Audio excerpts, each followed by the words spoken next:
How did you pick your major back in college? Did you just do what your mom and dad told you to do? Did you kind of pick a major that felt right? Or maybe you were just undecided? Maybe you didn't even go to college. In this video, I talk about how to actually go about making the right career choices in your 20s and your 30s, regardless of whatever you did in college. Because times are changing and you gotta make decisions based on where the things are headed.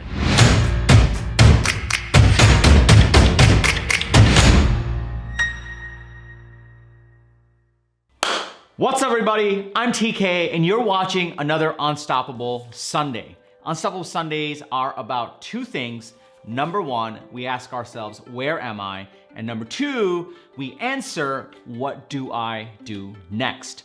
All of this is around living a more proactive life through belief and discipline. Today, I want to talk about how you think about your career in your 20s and your 30s. Just a little bit of background on me. I've worked at a company as large as GE. I've worked at a 40-person startup. I've started a company, grown it, sold it, and at age 35, I was also an executive at a 1,500-person company that's a market leader. I've seen the full gamut of companies that exist. I've picked up on a few principles that I applied in my career and in my life, especially through my 20s and my 30s so far, that has really helped me out. The first principle I have so this is principle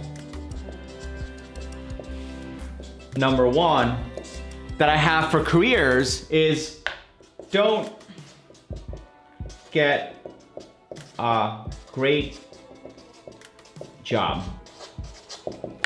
So this might be kind of off, but principle number one is don't get a great job. Let me explain. Great jobs are cushy jobs. Great jobs are the ones that pay you a little bit more than they really should be. Great jobs are things where you go in and it's kind of easy and you do the same thing over and over and over. On Friday, you can clock out. On weekends, you can enjoy yourself. These are the absolute worst jobs to have in your 20s and even in your 30s, because these are the jobs that are the true dead-end jobs. These are the jobs that are gonna get completely automated in the next 10, 15 years as AI, machine learning, and robots start to become a real thing. So don't get a good job. So in my 20s, I had programming jobs. I either started companies while I was programming, or I did jobs where I was programming, and I even did internships where I had to do cold calling and selling. Through my 20s, as it went into my 30s, I constantly sought out jobs where I could develop a core skill that no one could ever take away from me, and skills that would always forever be useful. Which gets me to principle number two of how to actually think about your career in your 20s and your 30s.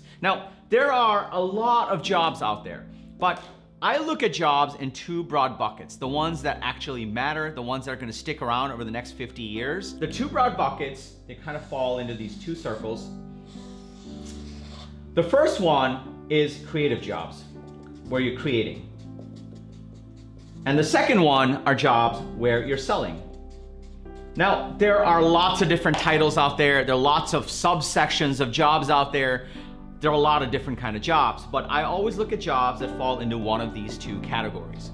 So jobs where you're either creating or you're selling. Now, I'm not talking about being an artist and just creating. There are a lot of different ways you can create. Creating are jobs where you're creating net new things, bringing new value into the world based on the skills that you have. They could be engineering jobs where you're creating new software. They could be artists where you're creating new media or new ways to tell stories or new movies or new pieces of art or new fashion. Or you could be a doctor, but you're focusing on creating new cures for diseases. Creating jobs where you're using human ingenuity to bring new things into the world to solve new problems. That's the first bucket of jobs that I really like. The second bucket is selling.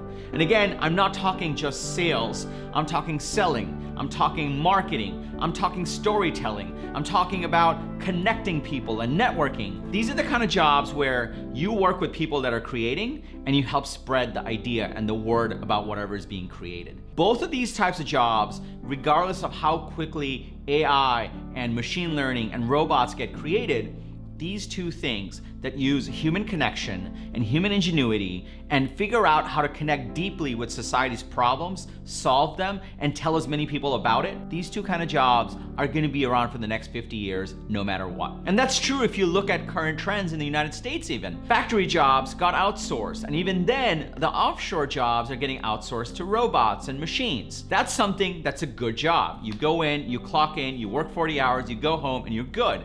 and you get paid, and pretty soon you get replaced. Whereas jobs where you're constantly creating new things and selling them and marketing them and connecting more people to these solutions, these kind of jobs are gonna exist for the next 50 years because every year, every decade, there's gonna be new problems that human beings will need solving. There's gonna be new things that are gonna get imagined and being brought into the world and creating value, which will create wealth. And the best thing about these two type of jobs, whether you're creating or you're selling, is both of these cases, you have unlimited earning potential. You think about a good job, most good jobs have a base pay and a bonus, and you're kind of it. There's no way to exceed that.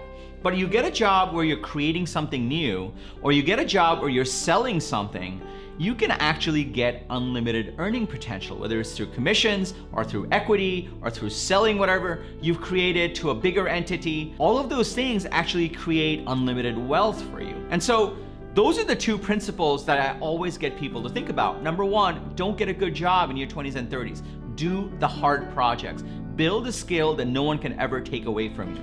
And number two, go after jobs where you're either creating or you're selling, and hone in those skills in your 20s. And so in conclusion, as you think about your career in your 20s and your 30s, and over the next 50 years, the world is gonna need two things. Number one, creators that are using creativity and ingenuity to bring new value into the world. And number two, sellers, storytellers, marketers, connectors who can take those inventions and spread it in the world and capture value from it. Which one are you gonna be? Which trajectory are you actually focused on? So as you watch this episode, I want you to think about, how are you thinking about your 20s and your 30s? How are you thinking about your career and mapping it so that you have a viable career over the next 50 years of your life? Comment below, I'd love to hear from you. How are you thinking about your career? How'd you choose it? Is it the same as your college major? And more importantly, if you are thinking about living your life in a more proactive way, such as doing career planning, or thinking about setting goals, or thinking about learning a new skill, be sure to check out the link below for a life planning guide. It's a completely free guide that teaches you how to figure out your strengths and weaknesses, your goals, your vision, and actually conceptualize it into a life plan. And remember, everybody needs a strategy for their life, but yours needs to be unstoppable. I'll see you next Sunday.